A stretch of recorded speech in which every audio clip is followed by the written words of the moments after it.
Who does have a half hour on Nikki Haley? Anyway, this is Replacement Level Morality. My name is Joseph. My name is Andrew, and I definitely don't have half an hour on Nikki Haley. Yeah, so we were discussing topics before we started recording, and we'll just get into it, man.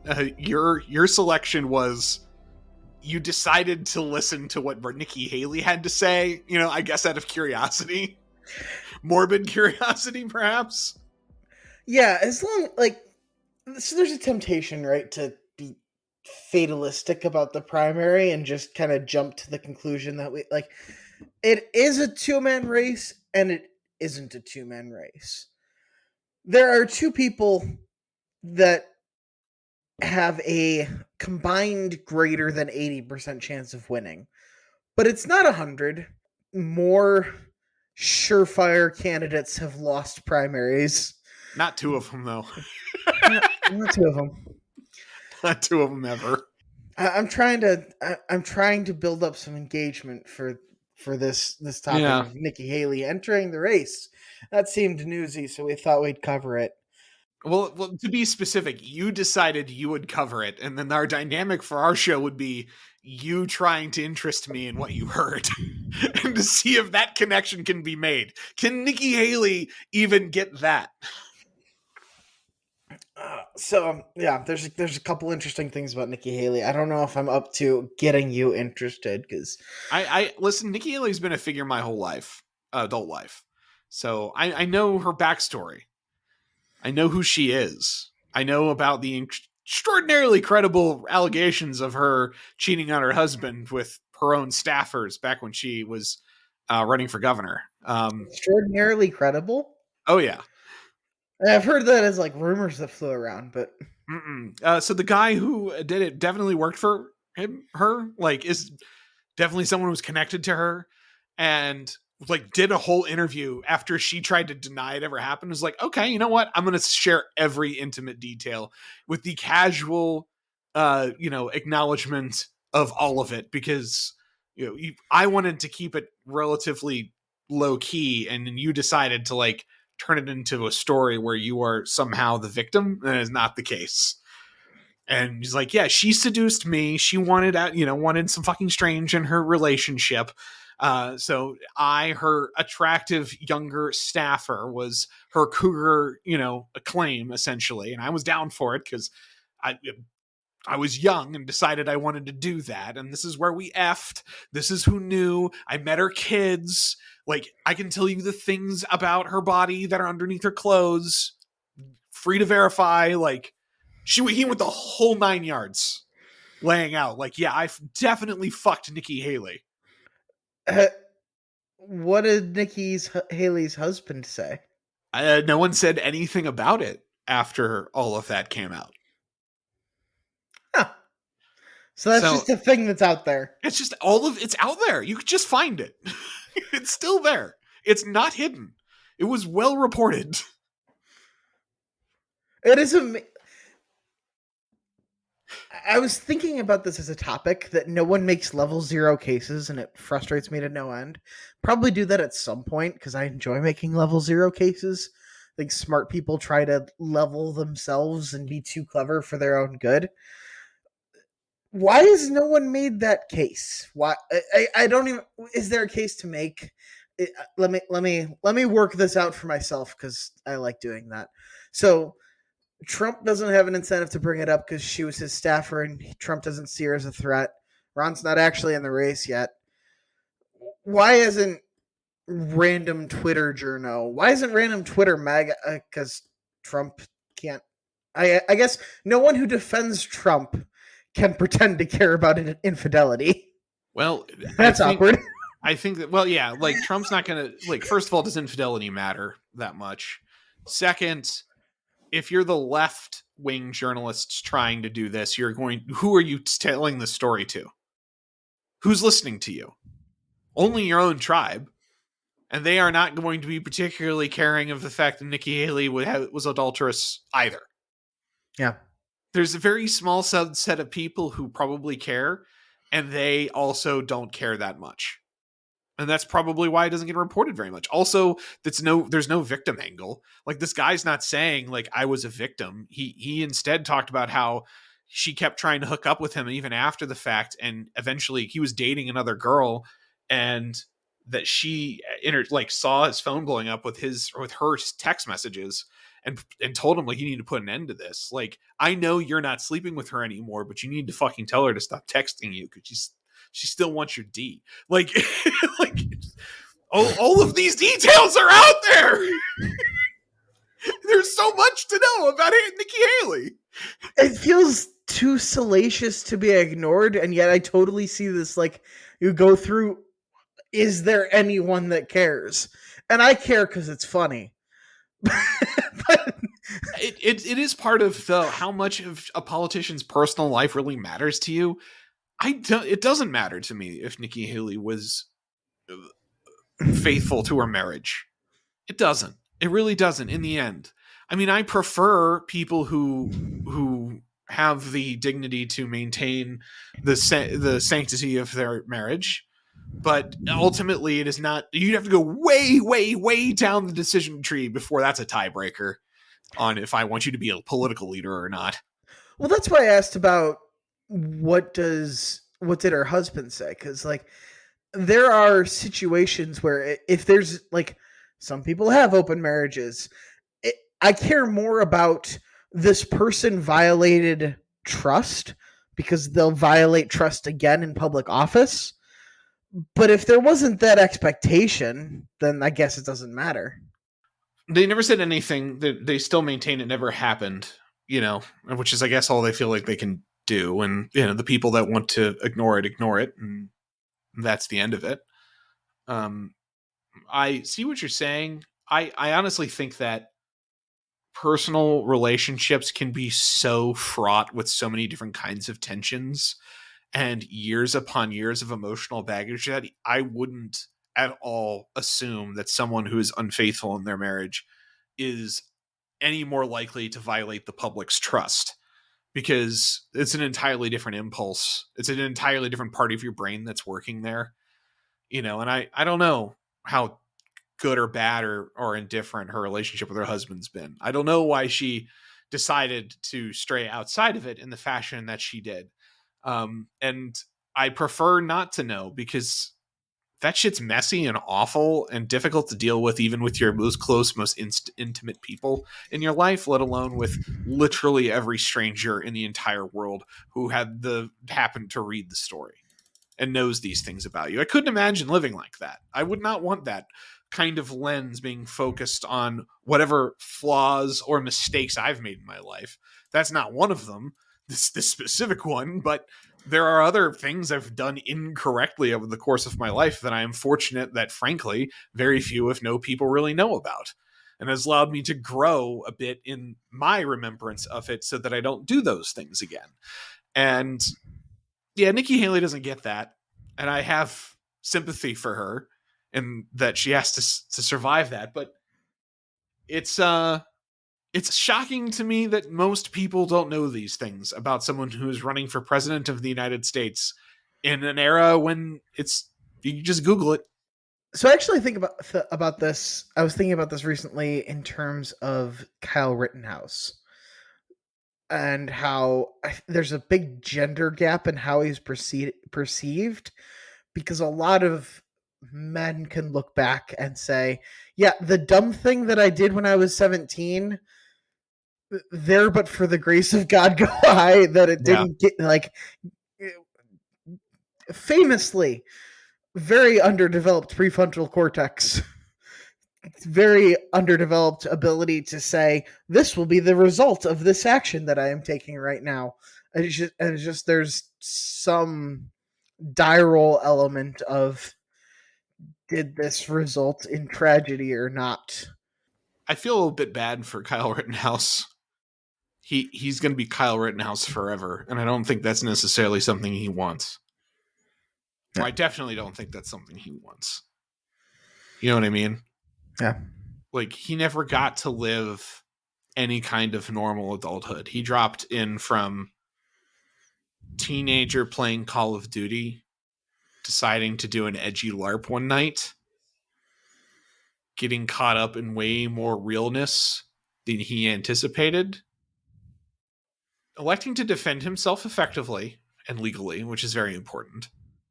But now, for the rest of his life, he is going to have security if he goes to large cities. He just is going to have to. Yeah. Because he has no idea if some random person's going to want to assault him or try to kill him over the intensely tribal reaction to his actions that are now infamous beyond legend. And he's definitely done his share of leaning into it, but he also By necessity, had though. He had no other choice. Yeah, Yeah, he can't go to college now. I think he was trying to quietly step away at first. At first, he did very little press, and he was trying to go to school, and he was trying to see if he could fade away. You know, after like a couple podcast appearances where he dabs on his haters for a second, and I think that was appropriate given the level of nonsense that happened in the public sphere that he was unable to essentially interact with just over the course of the last several years. He then tried to live the normal life, and then they just wouldn't let him. He got kicked out of 2 schools before he even set foot on campus. And, once that happens, you realize, okay, well, the rest of the world isn't going to let me live a normal life. So I'll take my CPAC speaking fees, and I'll get myself an agent. I'm going to be that fucking guy. Because it's all I can do. It's all you left me with. Good for him. He's doing what he has to. I wish it wasn't that way for him. So I was concerned that I couldn't get half an hour out of Nikki Haley's presidential announcement. I seem to have gotten 8 minutes, so this isn't going great, and I don't know if I've done any work towards convincing we you haven't to talked care. about her yet. We talked about her extramarital affair and Kyle Rittenhouse. So what is she running on? What is the theory of the case for Nikki Haley to be president of the United States? So I think the theory of the case is the same level 0 case as every other successful governor, right? It's I did good things in the state. I will do good things as president. I'm a little removed, but that gets her foreign policy experience. So she's got a presidential resume. That's true. She did the governor thing, then she took a important ambassador role to learn the ropes on foreign policy. If this were 1994, she would be perfectly positioned to be a presidential candidate. I agree. She made a pitch about age as kind of her opening argument that went over medium, but I believe Ron DeSantis is younger than her, so that's a little awkward. I think she's right about age. I think she is right to tap into that. There's a lot of latent frustration that's very nonpartisan. That's just they're all too old. And I think that's completely accurate and reasonable for a politician to try to prod that impulse a little bit.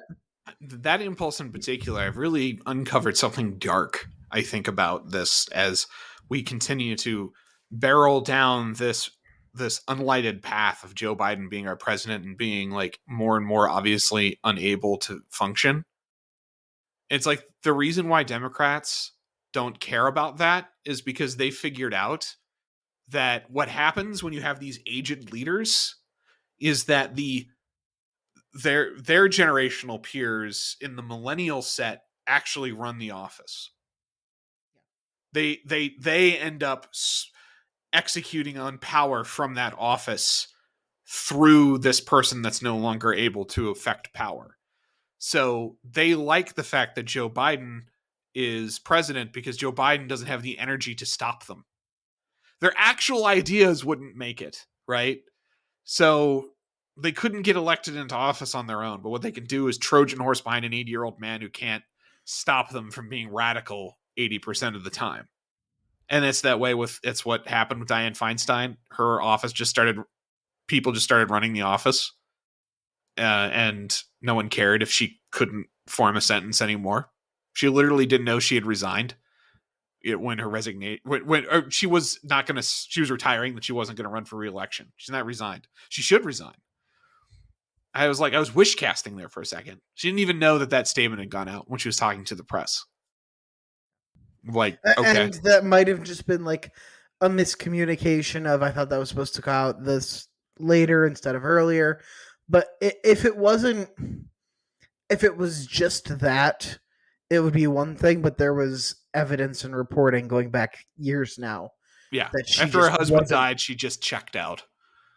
Yeah, she's just not there. And then same like as people like Bernie Sanders get older, you know, like it's his staffers are doing the work in these offices, and they're all middle-aged millennials and Gen Xers.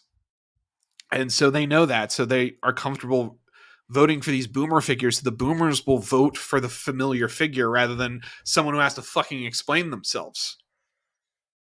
So maybe we shouldn't be skeptical of somebody who has to do a little of explaining themselves, huh? If you want this dynamic to end, take that. And then you know, Hypothetical Nikki Haley hater.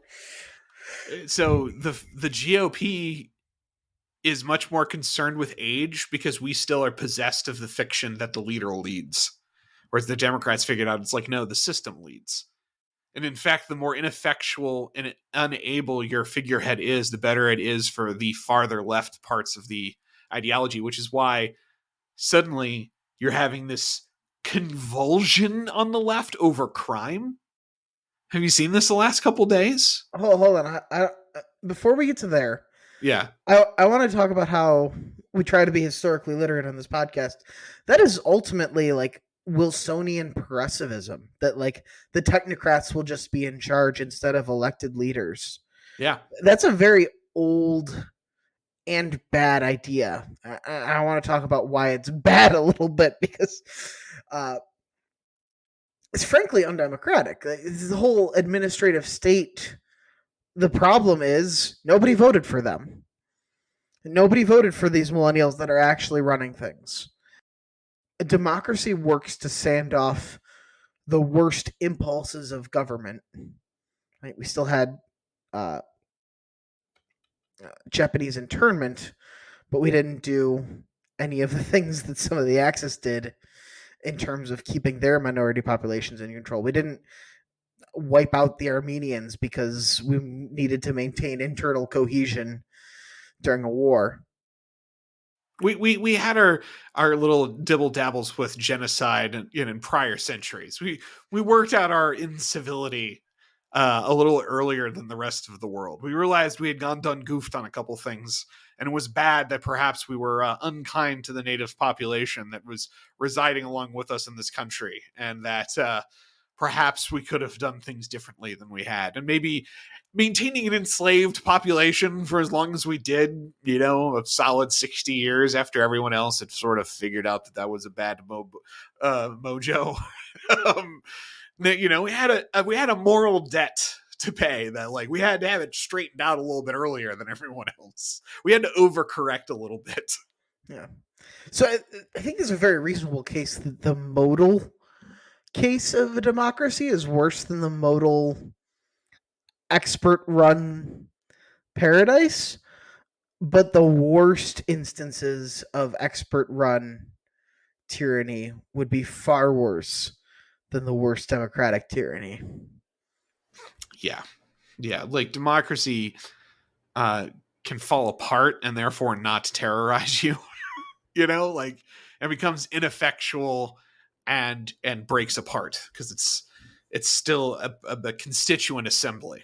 And you're starting to see that more and more with, I'm going to still call them flirtations, but they're like deeper flirtations that right-wing elements in red states about, does there need to be a united country anymore? Is the United States as a concept something that has left its usefulness in some fashion? Would we all be better off if perhaps we found some way to amicably part from each other in some fashion? No. I think national divorce stuff, I find it very interesting. I think it's worthy of entertaining that in the sense of you interpret it as radical federalism rather than an actual breakup of the country. But the it's that those conversations are happening because the system seems so unable to meet the current moment because it is both oppressive and totalitarian and elected by no one, but also slow and sclerotic and unable to function effectively. It is the worst of both worlds. It's not even like, Disney World with the death penalty, like Singapore, right? Like it's not providing to you an extremely clean and orderly way to live that is free of outside threat of any kind. That's like the upside of living in the panopticon is that like at least you're There's just no not going crime. to you're not going to get stabbed to death. Like you just there's that you've got that going for you. But it's instead of being effective in enforcing order, it is both intrusive and ineffective.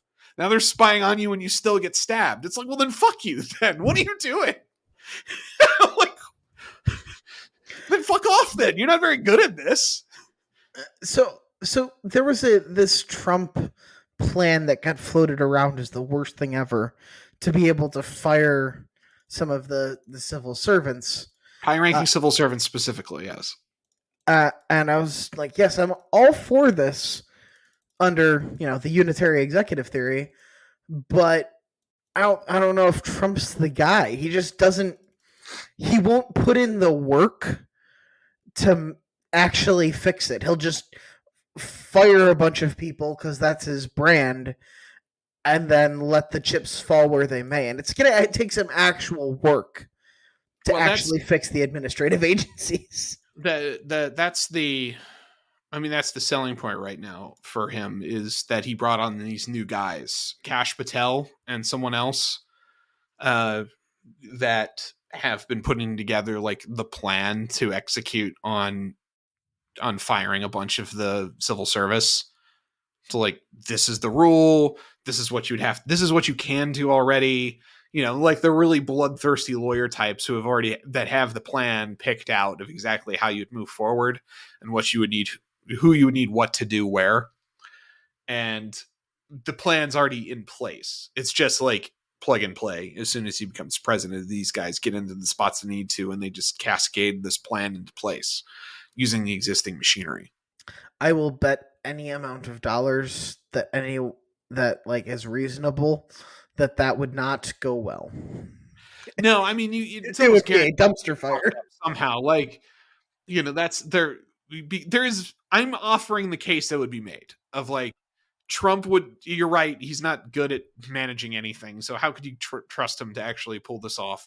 And the would-be Trump defender, of which I am not, would say, actually, they've already thought of that. These two guys, they got the whole plan. That's why you know about it. They've put it into the press. They've got all, every fucking guy you'd want on this figuring out the blueprint to actually execute on it. The counter reply is, well, that's well and good, but is Trump actually still going to do it? And that's like an open question. Is Trump really going to just like cede the power to these dudes to do this without being interfered with, without someone whispering in his ear and telling him not to? Like, this is what happened every time over the last, his prior administration.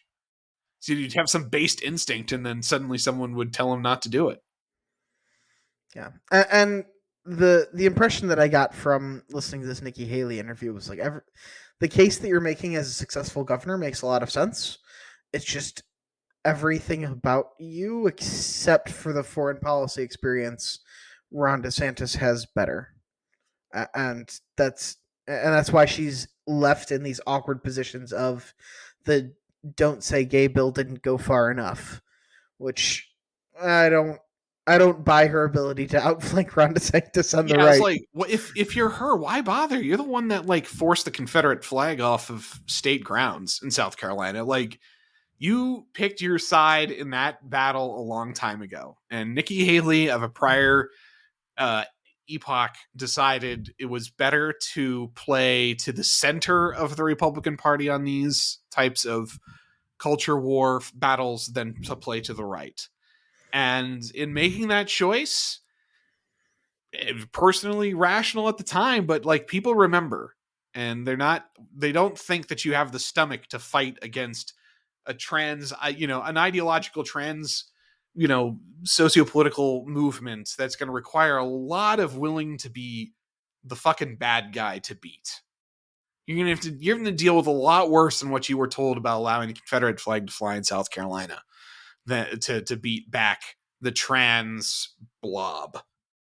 And so, like, talking about how what Ron DeSantis has done is not enough that sounds so hollow coming from specifically her. Like, Mike Pence could say that. I'd buy that from Mike Pence. I wouldn't Like, buy that from Mike Pence. I think Mike Pence is willing to take a much softer approach to the battles, but he'll fight them because he believes. I mean, his belief structure demands it. So when you say Nikki Haley won't fight the battles, why is that? Because these strike me as such radically different battles that you're talking about. When they seem completely unrelated, that it's not just like a unidimensional spectrum does not capture the differences between keeping trans ideology out of classrooms and flying the Confederate flag at us. Like, they're just so different. I certainly agree from a qualitative perspective. One is certainly more important than the other, we'll say, in terms of keeping it, to defeating it, to finally achieving a culture war victory. There's a better counter case against the Confederate flag. Absolutely. All these things are true. But the heat on getting South Carolina to lower that flag was insignificant compared to the heat that is on the culture war today. There was very little upside to Nikki Haley doing what she did, and only downside in terms of appealing to the GOP base. So if her ambition at the time, she was governor of South Carolina, was to achieve higher office, she decided at that point, I would rather make a general election decision than a decision that certifies my bona fides to the right, to which I will interrogate claims from the left vigorously to say, I'm not going to allow this, your terroristic threats to win. There was protests. They were pulling statues down. It was resistance. People wanted resistance for the sake of saying no to the mob at the time. It wasn't like I have no particular care for the Confederate flag or memorials to Confederate officers, but I am very much against allowing a mob to be justified in their actions by rewarding it. And you say no, even if you kind of agree that stuff shouldn't be there, you still say no, because they have to be informed that their terroristic attempt did not work and that they will not get what they want, because that is how we enforce the rules of our society. And that was that whole adventure broke out and in miniature of what we saw, I guess, 5 or 6 years later. And at the time, Nikki Haley decided to pick cowardice and to give in to the mob. I don't think she's got the stomach to deal with the trans issue. This is going to sound hopelessly naive, but you don't think there's a chance that she actually just didn't want to fly a Confederate flag? I think this is the same lady who, banged her own staffer and then contemplated leaving her husband for this fresh piece of ass and then sexted him later. Like, yeah, she seems pretty cold and calculated and willing to make the decision optimal for her. And she thought it was optimal for her to pivot towards the center because she was going to be term limited out of being governor. She knew she had to run for president someday. I hope that she's right that it was optimal for her, because if it wasn't, that would be a pretty sad indictment of the electorate. If there was and we've already seen the attack ads that it's a liability that she took the flag down, and I hope that's wrong, but I don't think it is. I think it's correct that she's a liability because she took the flag down, and I think it's okay to draw that conclusion. Not anybody who's drawing that conclusion because they have great affection for the Confederate flag, I don't agree with them. But I do think that there is a piece there where you say, We all know what the cultural fight for the next 4 years is going to look like at this point. It's going to be rough sledding. And I'm not really wanting to go to battle with someone who the last time there was rough sledding, they caved. Especially when there's a guy right next to her who's doing the sledding right now. He's like figuring out how to beat it. You know, he's using his state to test theories. Like, he's actively workshopping solutions in front of us. And God bless him for it. Again, this might sound hopelessly naive, but I don't love siding with your side, even if you think they're incorrect on the merits, because don't give an inch, we must do phalanx things. I understand that impulse exists. I understand that society needs partisans. I'd just rather be. I mean, I'd rather the merits of the case be more steadfastly appropriate for that level of defense. So assume A, there's a mob demanding that the flag be taken down. B, you agree on the merits that it should be taken down. What's your plan? Do you just like give it 4 years and then once everyone's forgotten, you take it down? Like what's your plan? No, you say, go home. Do not be violent. We will create a statewide referendum on the flag.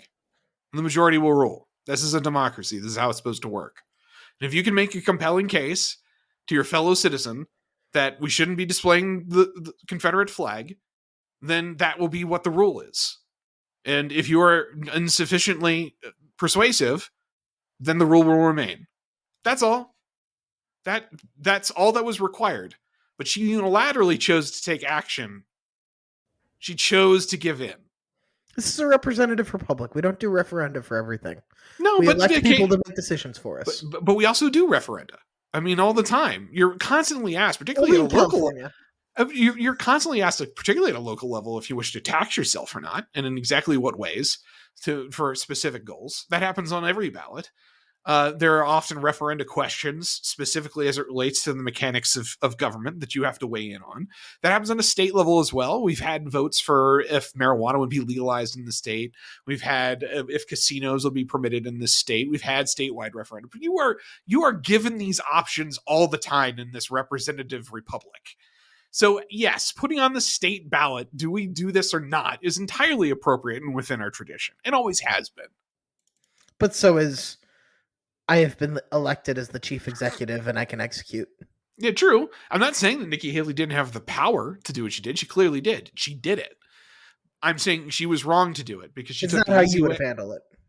She chose the easy way out. She chose to give in to violence. She chose to give in to the pressure instead of saying, no, that's not how we do this. I am specifically going to take another course of action because I don't want anyone to think that they're ever going to get something from me because they burned something down or tore down a statue or acted out in public. There are rules, and this is how we will follow them. She's never going to do that. Ron DeSantis will. Ron DeSantis has proven he will. This has been the Ron DeSantis Show. Thank you for listening. No, I like I said, I think that her cases are just worse on most levels.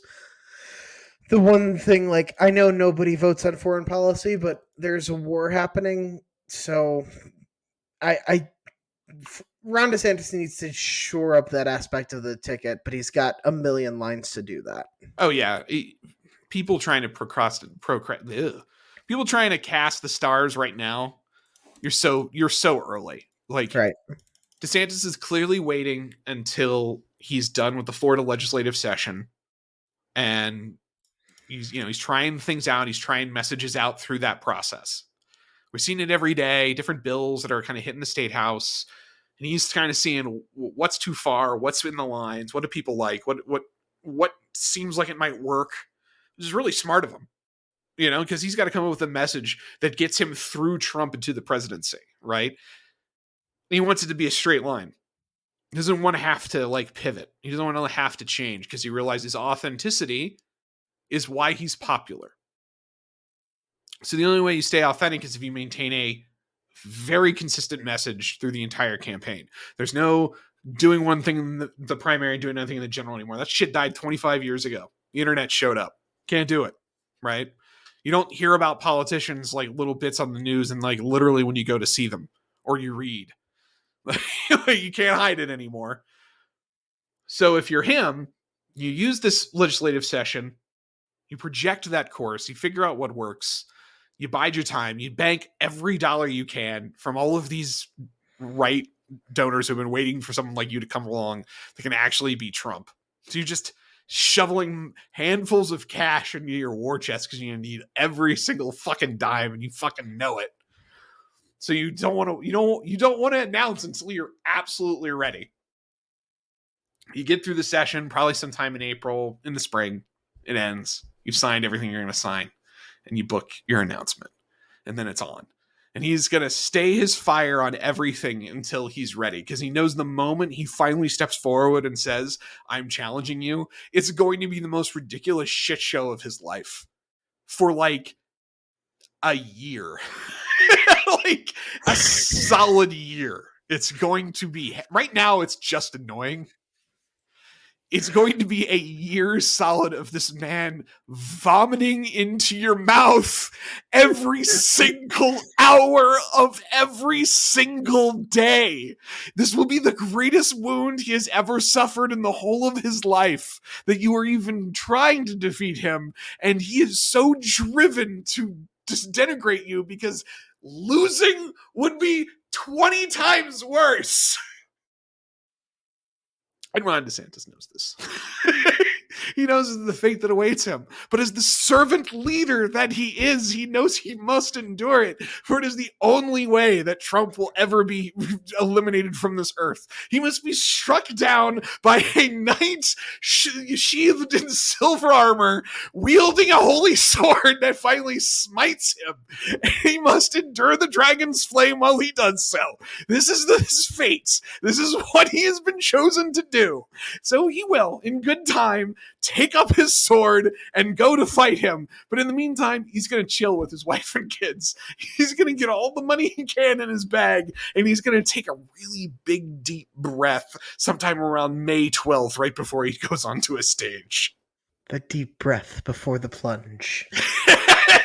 Am I right or am I right? Like 99.5% of people, I am less enthusiastic about Ron DeSantis than you are. But I hope he beats Trump. That's I feel like I understand how Ron DeSantis lives his life, at least in how he interacts with it, and that's why I like him a lot. Like, I think he sees the world in a fashion close to how I see the world, based on like how he answers questions, how he deals with other people, all of his interviews I've watched. And I'm like, I think that's why I like him so much. It's like, if I were Ron DeSantis, I could see myself as living Ron DeSantis' life and being Ron DeSantis. You know, I see myself in him. Well, now I like him a little less. Oh, you're like 20% too pragmatic for me to be comfortable with you having like the drone strike switches. Yeah, like, but I will say this: I'm self-aware enough to know that if I were put into that position, if it was President Joseph Schuster, I would say, okay, you know what I need?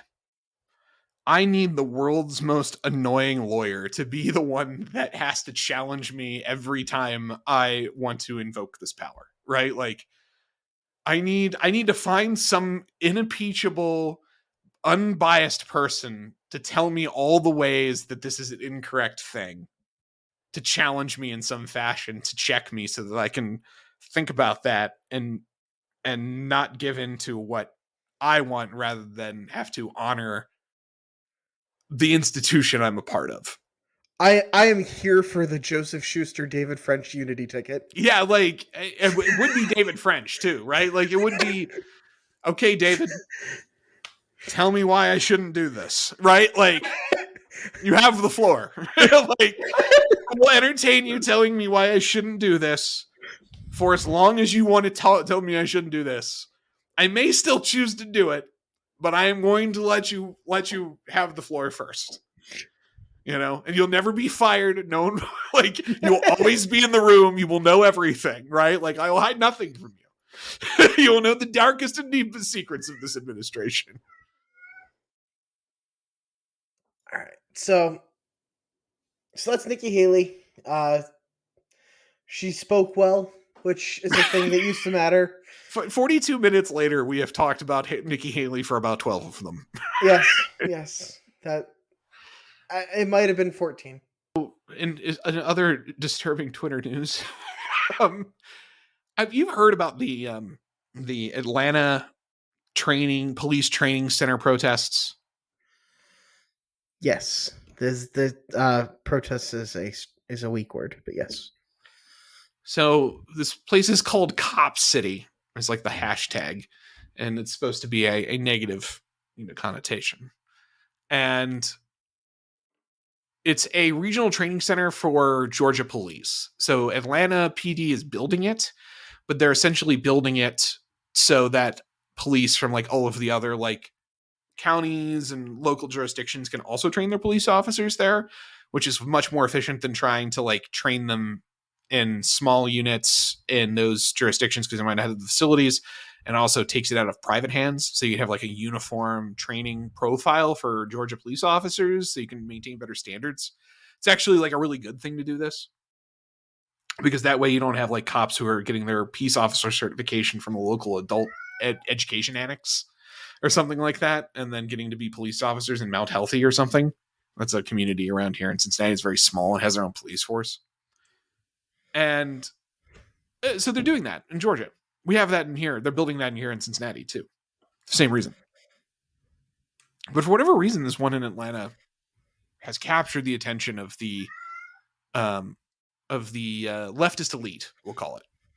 So I don't know what brought it to their attention, but they certainly found out about the place.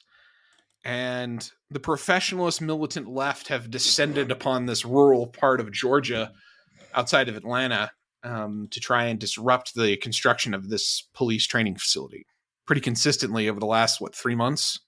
It's been a minute. I won't. So I understand that one of the solutions to America's police problem has always been, oh, we need better training. So I kind of understand this case, but a lot of times the training that they get, if you've ever seen like some of the warrior cop documentaries, is pretty horrifying. So I can also see where the left elite is coming from. Of like, well, if you're just going to teach them, I've heard it called an urban warfare campus, where you're like teaching them to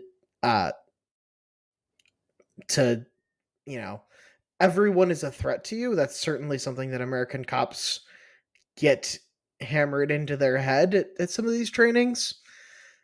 I mean, I've sat through some of this stuff personally, and as part of the, professionally I've been involved with it. Like they had to build this regional training facility because they need space for like a workout area, like a gym for everyone to be able to go to and consistently keep themselves in shape. They need room to be able to like train police dogs and like go through the actual process of collecting and doing like the work of confronting drug dealers, which is something they have to do all the time, which can be, you need a space to be able to set up scenarios so that you can kind of get your officers used to what it's going to take to have like to interdict. I'm talking about normal street crime stuff. I'm not talking about urban warfare. I'm not talking about like getting out the Jeeps and SWAT or anything like that, but just it's you and 5 guys, and there's this wanted heroin dealer who shot 2 people, and he's over there with 3 of his dudes. How do you get him? I believe the answer is you call for backup. Well, that's just it. Your backup's there. There's 5 of you. Like, that's the point. Is at some point you can't bring in every cop in the city. You and your guys that are in that part of the city have to act to get him while he's available to be arrested for the crimes that he has committed. And so now with that scenario in place, you have to train your cops to be like, you have limited, resources. You have to, your acceleration to force has to be deliberate and within certain rules. So certain things you can do and can't do. And in what order. It's all being videotaped, right? So you're being held to account. And these things are very complex and do require space and of forethought to provide sufficient training to an officer so that when they go into a situation like that, they don't do something that gets themselves or others killed unnecessarily. So I get that it's like in vogue to insult the militarization of the police, and certainly there are examples of that have gone too far. And even in I've seen a request for a stun glove, like out of Minority Report. Like, yeah, sometimes these guys can go too far themselves because they get into what they're doing. So that's part of it too. Okay, I admit that, but the job is still very gnarly and requires the constant training, even for your officers that aren't in like the police academy, to keep their skills fresh so that they actually are good at what they do. And the last thing you want for people like me who are more critical of the police is for them to be nervous and panicky and in unusual. The more familiar the situation is, the better for all parties involved. Correct. And if your weak knees, palms are sweaty is bad enough when you're trying to enter a rap battle.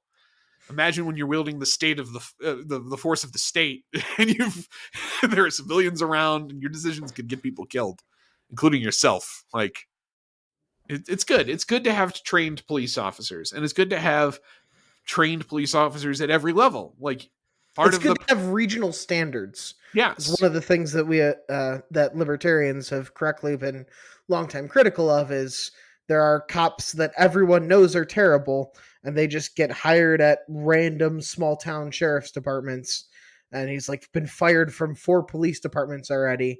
Like, okay, why is so because he has a state certification to be a peace officer, and these small places are paying $12 an hour. And who the hell is going to take the job except someone like that? And if you obliterate that by having a uniform set of standards that your biggest metro PD is establishing because they have the most ability to train at scale and be able to provide these resources, then that's good. And we're doing that for all of our small communities, and that's good that we are here in our city. But these nuanced discussions as to why a regional police training center is actually a good thing is so far beyond the capacity of these Antifa militants to have. They're just trying to burn the place down, and actually succeeded in doing so over the last weekend. So there had been protests at the site. They had accelerated to a place of force being used over the last month when a violent conflict between Georgia police officers and Antifa protesters resulted in one of the protesters being killed. But I think the more important part of this is that use of force was immediately held up without a trial.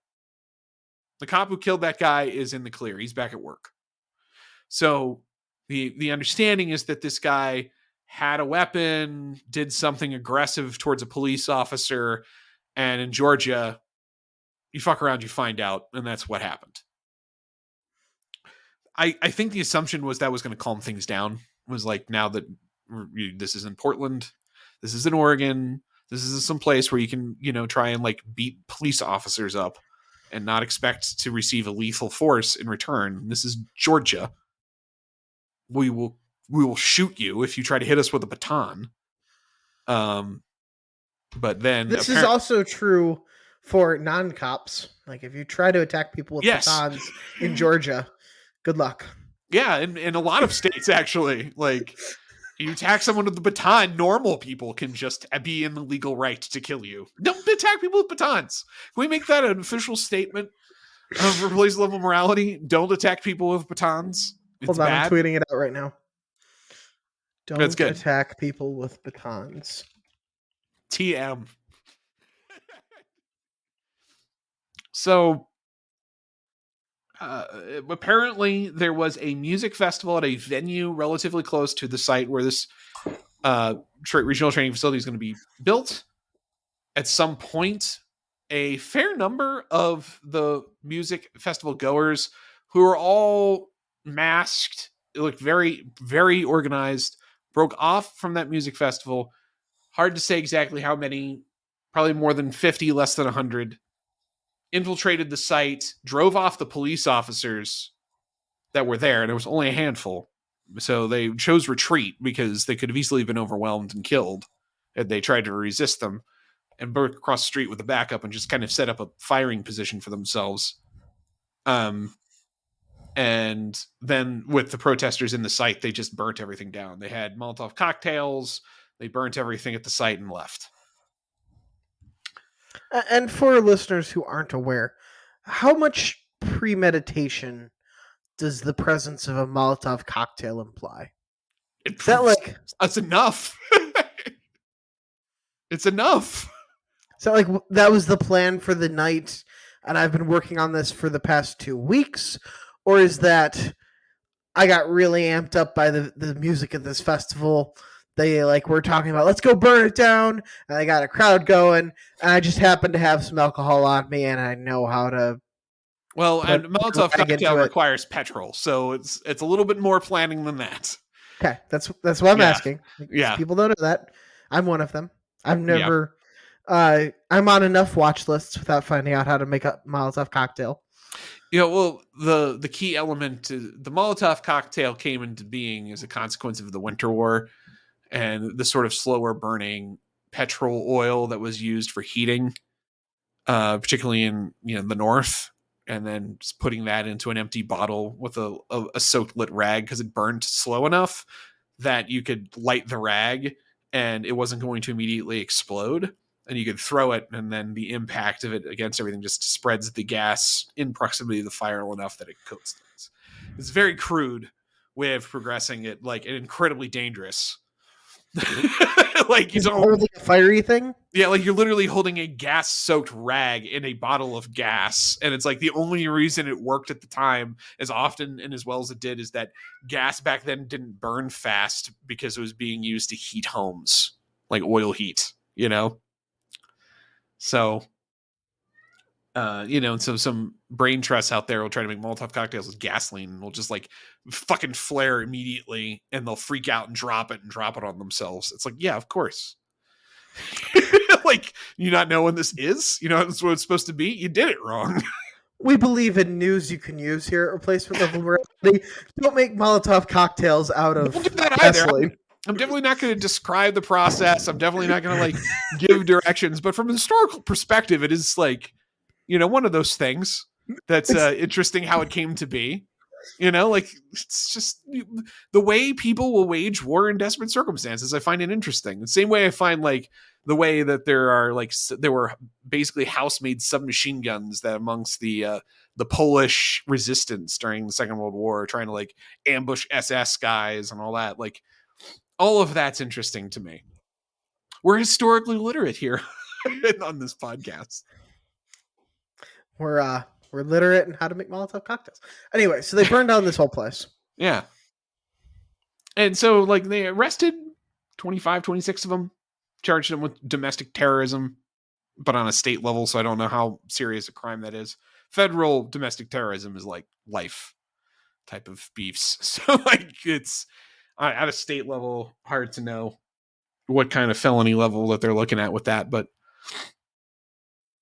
at the same time, it is not good at a minimum that we've reached a point in this amping up of tensions that we're getting closer and closer to that letter bomb 68 feel than getting further away from it. You know what I mean? I felt 2020 was a peak of that energy and it went away for a while. Well, it's starting to come back in some fashion. Just the general malaise, urban malaise, crime issues. And now you've got more of this militant fringe that's poking through at the edges in a real way now. This is the consequence of having a ensconced and enriched political agitation class that we have allowed to exist as a consequence of all of these nonprofit aid sort of apparatus that allows them to be professional protesters and professional agitators.